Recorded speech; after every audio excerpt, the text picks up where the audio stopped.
So here is a really fun exam synthesis. If you want to work through this synthesis first independently, make sure you pause this video right now because I'm going to start my retrosynthetic analysis. So looking at my starting material and my final product, I can see that my starting material maps onto my final product right over here, which means that we are going to end up adding this methoxy group, but more importantly, we are also going to be making a new carbon-carbon bond. I'm going to call it a new bond over here like so. And most likely, we're going to be doing that via the Grignard reagent or similar organometallic reaction. Now, I'm going to get rid of this using any reagents with 4 carbons or less because I think we can remember that part. And now I have a little bit more space here to work. So since I'm using the Grignard reaction and I'm making this new carbon-carbon bond, I'm going to end up with an alcohol where my methoxide is,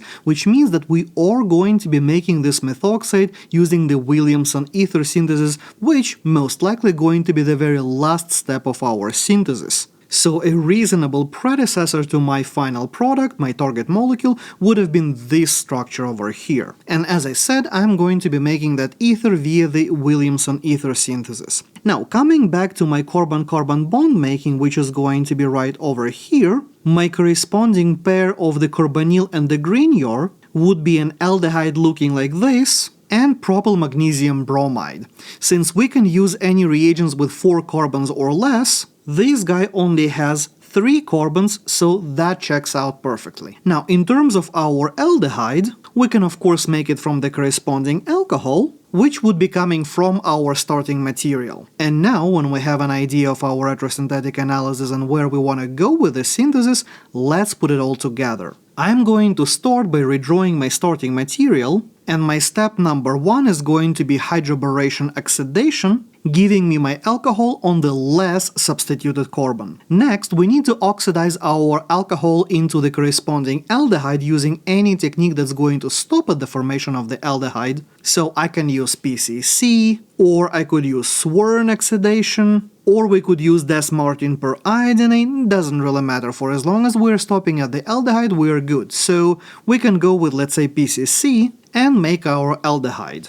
Next, we know that we are going to be using our propyl magnesium bromide, since we are allowed to use any reagent containing 4 carbons or less, and this one has just 3 carbons. This guy is going to attack our aldehyde at the carbonyl like so, which means that after our acidic workup, we are going to end up with this secondary alcohol. So now the only thing that is left for us is to convert the alcohol into ether, which, as I've mentioned before, we can easily do via the Williamson ether synthesis. So I'm first going to treat my alcohol with sodium hydride to deprotonate that, and then do a simple SN2 reaction with methyl iodide, and that's it. We have our final product. Now, would you have done the synthesis the same way, or would you have employed a different strategy? Let me know in the comments below. And as always, thank you for watching. If you enjoyed this video, boop the like button, subscribe for more, and I will see you next time.